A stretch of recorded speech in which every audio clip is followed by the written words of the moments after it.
Bonjour et bienvenue dans ce cours sur la cotation géométrique. Alors ce cours sera en plusieurs parties. Dans une première partie, on va voir les généralités de la cotation géométrique. On va regarder l'ensemble des spécifications qui existent. Et dans une prochaine vidéo, on rentrera plus en détail sur chacune des spécifications qui existent. Objectif de la cotation géométrique.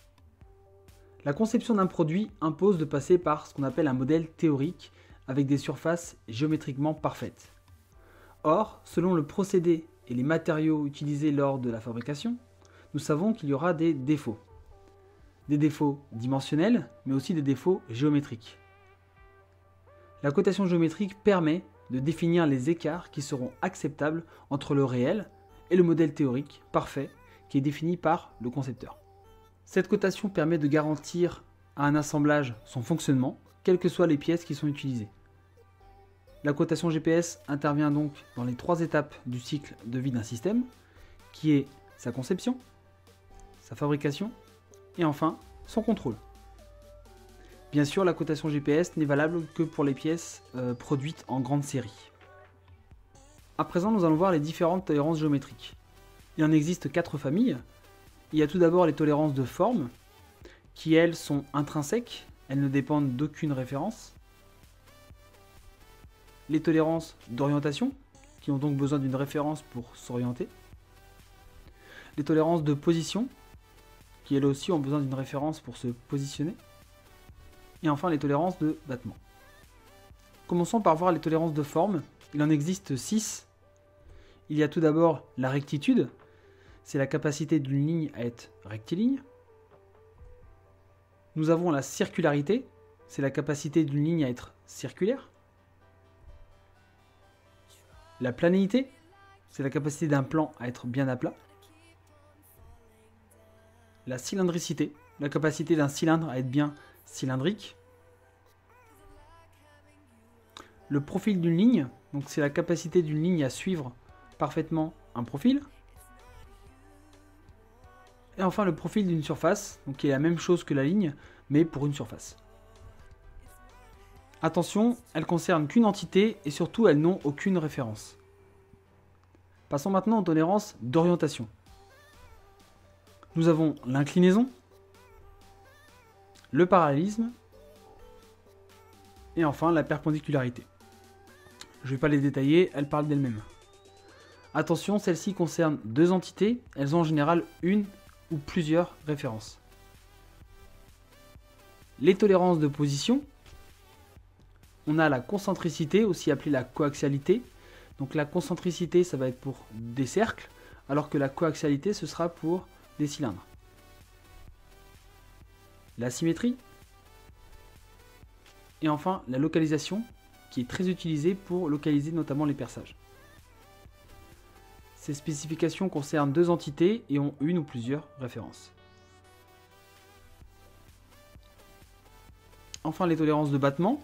Il y a ce qu'on appelle le battement simple, qui peut être axial, radial ou oblique, et le battement double, aussi appelé battement total. Attention, concerne une entité, autour d'un axe, il y a une référence. À présent, on va voir en détail l'inscription d'une cote géométrique, en commençant par la rectitude. Donc pour la rectitude, ça va être sur une ligne. Par exemple, ici, la ligne doit être comprise entre 2 lignes séparées de 1 mm. Pour la planéité, on la retrouve sur un plan. D'accord ? La planéité ne peut pas être sur un cylindre, elle est vraiment sur une surface plane. Ici, la surface spécifiée doit se trouver entre 2 plans parallèles séparés de 1 mm. À présent, la circularité. Ici, la circularité, donc vous prenez plusieurs cercles pour contrôler, et chaque cercle doit se trouver entre 2 cercles qui ont le même centre, séparés de 1 mm. La cylindricité, cette fois-ci, le cylindre réel doit se trouver entre 2 cylindres parfaits, séparés de 1 mm. Le profil d'une ligne, donc cette fois-ci, on n'a pas quelque chose qui est rectiligne ou circulaire, on a un profil qui est particulier. Donc c'est pour ça qu'on utilise le profil d'une ligne quand on a un cas particulier. Ici, le profil devra être répété 2 fois, séparé de 1 mm, et le profil réel doit se trouver entre les deux. Cette fois-ci, on va rentrer dans les tolérances d'orientation, donc le parallélisme. Ici, nous avons donc une notion de référence. Donc les références sont encadrées avec un triangle noir. Donc on voit qu'ici, cette surface sera la surface de référence. Et la ligne au-dessus devra être parallèle à notre référence A.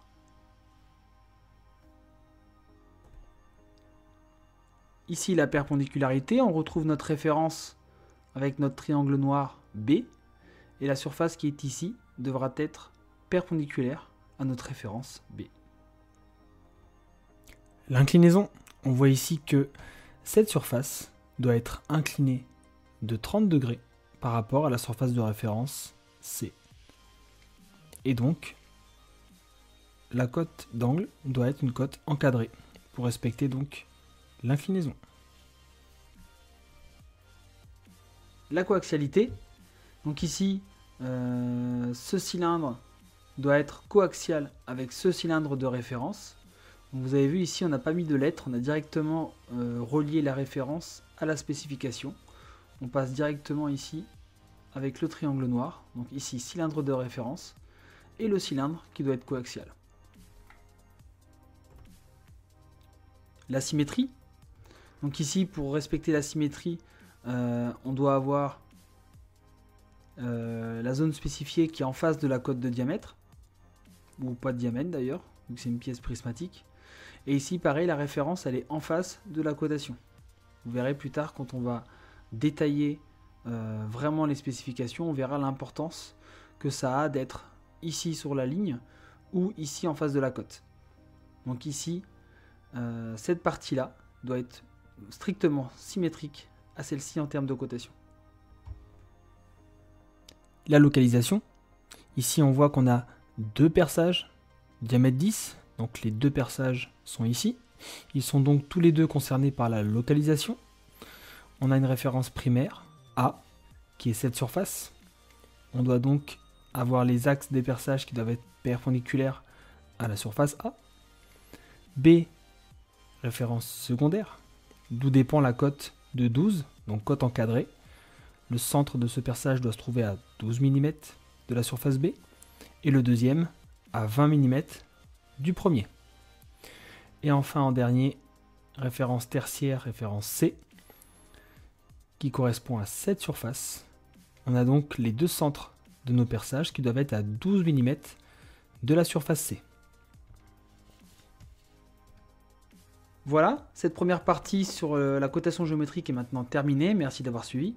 Et dans les prochaines vidéos, on verra un peu plus en détail chacune des spécifications géométriques qu'on a vues aujourd'hui. Merci.